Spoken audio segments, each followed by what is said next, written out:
In the dance of life, we often find ourselves rushing, chasing after things that promise happiness, fulfillment, and meaning. But what if all this striving, this endless chase, is nothing more than a child's play? Rumi, the great Sufi mystic, invites us to pause, to look within, and to question the very nature of our lives. His words, timeless and profound, offer a pathway to understanding how most of us are caught in the illusion of maturity and wisdom when, in reality, we remain children in the eyes of the divine. In his poem, Rumi begins by quoting Sanai, another poet who lived in seclusion. Sanai's words resonate deeply. Don't wander out on the road in your ecstasy. Sleep in the tavern. This may sound strange at first. Why would a poet encourage someone to sleep in a tavern? But when we take a closer look, we realize that it's not just about where you sleep, but where your mind is.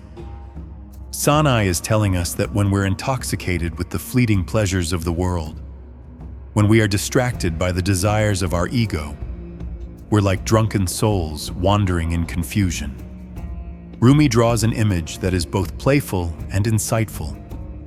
A drunken man stumbling through the streets. In his drunken state, he is lost, tripping and falling into the mud. The children watch him with curiosity, perhaps laughing at his folly. But here's the truth. The man isn't truly lost. It's the children who don't understand his drunkenness, because they haven't tasted it. They don't know what it's like to be intoxicated with desire, with the illusion of self-importance, or with the empty pursuit of pleasure. Most people in the world, Rumi says, are just like these children. They live in a state of confusion, unaware of the deeper truths of existence. They chase after things they believe will bring them happiness, yet they remain empty. They don't understand the true intoxication that life offers when we let go of our attachments. This drunkenness is not about wine or physical intoxication. It's about the mind that chases after what it desires without ever finding true peace. But Rumi offers a beautiful insight here. All people on the planet are children, except for a very few. No one is grown up except those free of desire. In this, Rumi is reminding us that maturity isn't about age or experience. True maturity comes when we free ourselves from the grip of desire, when we let go of the need to control, to possess, and to cling. This is the paradox of life. The more we free ourselves, the more we grow. In the world of adults, we often equate wisdom with the accumulation of knowledge, the achievement of success, or the fulfillment of our desires. But Rumi's perspective is different. To him, a true adult is someone who has learned the art of detachment, not in the sense of rejecting life, but in realizing that life is not about grasping at things that are transient. The world is not something to conquer, but something to experience with presence and awareness. This leads us to a pivotal question. How can we break free from the cycle of desire? How can we move from being children in our souls to becoming truly grown, mature beings? The answer, Rumi suggests, lies in recognizing the futility of our actions when they are driven by selfishness and desire. He uses a striking metaphor to illustrate this idea, comparing the actions of those driven by lust and greed to children playing at sexual intercourse. Children may wrestle and rub together, but they don't understand what they're doing. It's just play. The same can be said for many of our actions in the world. People fight wars, engage in conflicts, and pursue pleasure. But it's all just a game. The passions that we think are so important, our cravings, our struggles, our desires, they are all like play swords in the hands of children. They look real, but they are utterly meaningless in the grand scheme of things. In this light, Rumi encourages us to recognize the difference between true wisdom and the illusions we hold on to. The so-called adult world, filled with competition and material pursuits, is just a playground for the mind, full of distractions and fantasies. But if we don't recognize this, we will remain caught in the illusion of adulthood, never truly growing. As we move deeper into Rumi's vision, we encounter a truth both startling and liberating. He challenges the very way we approach knowledge and truth. For most of us, knowledge is something we accumulate, a set of facts, lessons learned from experience, and information we collect through our senses. But Rumi turns this idea on its head by suggesting that much of what we call knowledge is merely a burden. He compares the sciences, the understanding of the world through empirical, sensory means, to a donkey laden with books. The donkey, Rumi says, is burdened with knowledge, but that knowledge does not bring it freedom or understanding. It is just weight, a load that doesn't lead anywhere deeper. This powerful metaphor calls into question the value we place on intellectual achievement. Are we truly growing and evolving when we simply add to our store of knowledge? Or are we just carrying around a heavy load of information that does not serve our deeper purpose? But Rumi doesn't dismiss knowledge outright. Instead, he suggests that the way we carry knowledge matters. It's not enough to collect facts or to fill our minds with information. Knowledge must be carried with intention and purity. When we use knowledge selfishly, whether to impress others, to gain power, or to feel superior, it becomes like the makeup on a woman's face, temporary and superficial. Just as makeup washes off, so too does the value of knowledge that is not rooted in the heart. In this, Rumi invites us to examine our motives.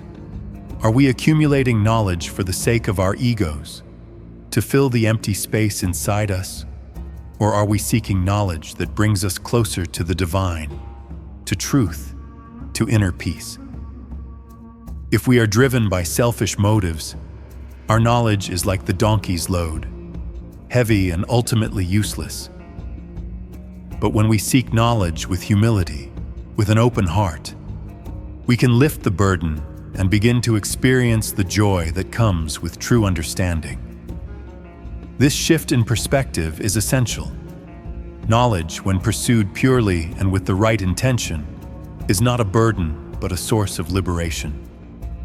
It is no longer something we accumulate for our own gain, but something we carry with grace and wisdom. True knowledge, Rumi teaches us, is not just about information. It is about transformation. It is the understanding that leads to action, to living in a way that aligns with the deepest truths of existence. But even here, Rumi doesn't ask us to merely be content with knowledge alone. Knowledge, he says, must lead us to experience. The pursuit of knowledge, when done for the right reasons, becomes the gateway to a deeper reality, a reality that cannot be grasped by the intellect alone. Experience is the key. So, how do we move from intellectual knowledge to true understanding? How do we experience the world with the purity Rumi speaks of? The answer lies in the heart, in shedding our attachments and desires. The more we let go of our cravings and willfulness, the more we open ourselves to a deeper, more profound experience of life. Rumi's words echo the wisdom of the mystics. Deny your desires and willfulness, and a real mount may appear under you. When we stop chasing after the fleeting pleasures of the world, when we release the grip of our desires, something miraculous happens. The real mount that Rumi refers to is not a physical object, but a state of being, a profound sense of peace, clarity, and purpose. It is a mount that carries us into higher realms of consciousness and spiritual understanding. And this mount does not require us to chase after it. It is given to us freely when we let go of our attachments. The mount symbolizes the spiritual journey, one that is not marked by external achievements, but by internal growth. As we free ourselves from desire, we naturally align with a deeper wisdom and presence. It is like riding a horse that leads us effortlessly to the truth, a horse that does not stumble, a mount that carries us in grace. But only when we are free from the weight of our desires can we experience this journey with clarity and ease. This journey is not about following the traditional paths of success, not about acquiring more and more material possessions or accolades. It is about shedding the layers of ego and illusion that cloud our perception, so that we can see the truth in its purest form. This truth is not found in books or knowledge alone, but in the lived experience of being present in every moment, free of desire, free of attachment. It is in the stillness of the heart where we begin to know what true wisdom feels like. And here, Rumi leads us to a profound realization that what we consider to be true and real in this world is often nothing more than fantasy. The world, he tells us, is full of imagination and illusions. Our thoughts, our perceptions, and our beliefs are like reed canes that children cut and pretend are horses. We are riding on these false creations, thinking they are real, when in truth, they are nothing but the playthings of the mind. True wisdom does not come from the world of imagination and fantasy. It comes from a deeper place, a place of experience, of surrender, of openness to what is. And yet, this is a wisdom that transcends knowledge. It is a wisdom that cannot be taught, only experienced. It is a wisdom that is felt in the body, in the heart, and in the soul. At this point, Rumi urges us to look at the world through new eyes. The world, he says, is a stage, our lives a play. Yet how many of us truly understand this? How many of us realize that everything we hold dear, the material possessions, the social statuses, the desires for power and control, is nothing but a fleeting illusion, a show we are all playing in? Rumi challenges us to reconsider how we approach our lives. The image of children playing with make-believe swords and pretending to ride horses is a powerful one. It speaks to our tendency to take ourselves too seriously, to believe that the external achievements we accumulate, whether it's wealth, recognition, or success, are what define us. But in the grand scheme of things, these things are as illusory as a child's game. They don't give us the meaning we are truly seeking. They may bring temporary satisfaction, but they are not the source of lasting happiness. When we view our lives as a play, we begin to understand that our actions, driven by ego and desire, are as insignificant as children pretending to be soldiers on hobby horses. Our fantasies about love, war, and success are just that, fantasies. The wars we fight, the relationships we build out of selfish desire, the material pursuits we chase, they are all part of the illusion. Rumi is asking us to look beyond the surface and recognize that these external actions don't define us, and they certainly don't lead to true fulfillment. But what does lead to fulfillment? What is the truth that lies beneath the fantasy of the world? According to Rumi, the answer is to recognize that our external experiences, the things we think define us, are not the source of our truth. The truth lies within. It is found in the purity of our hearts, in our ability to let go of desire, and in our willingness to surrender to the greater mystery of life. This deeper truth, Rumi suggests, is not something we can acquire through external means. It is not something we can buy, earn, or achieve. It is something we experience when we free ourselves from the chains of the ego, when we allow ourselves to be swept up in the divine current of life. It is the truth of being, the truth that arises when we stop chasing after things and start being present with what is. In the end, this truth is the path to union, the union between our human selves and the divine. Rumi speaks of the mystic lovers, a metaphor for those who experience this union in their deepest moments of spiritual awakening. This union is not about physical love or romantic connection. It is about the soul's communion with the divine, the feeling of oneness with the source of all creation. And when we experience this union, we see the world with new eyes, eyes that no longer see through the lens of desire, but through the lens of pure love and wisdom. Now that Rumi has led us through the layers of illusion, desire, and knowledge, he brings us to a final invitation. This invitation is not a call to become perfect, nor is it an attempt to escape the world. It is an invitation to live more authentically, to embrace life with grace and humility, and to free ourselves from the illusions that trap us in cycles of suffering. Rumi's message is not about renouncing the world entirely, nor is it about abandoning the beauty of human experience. Rather, it is about transforming the way we engage with the world. Instead of chasing after external validation, we are invited to turn inward and cultivate a life rooted in spiritual truth. We are called to live with an open heart, to experience each moment with presence and awareness, and to let go of our attachment to the fleeting pleasures of the material world. In this way, Rumi offers us the greatest gift, the freedom to live authentically. This authenticity is not about conforming to external standards of success, nor is it about seeking approval from others. It is about living in alignment with our true selves, shedding the masks we wear, and allowing our inner light to shine through. This is not a passive journey. It requires effort, self-reflection, and above all, surrender.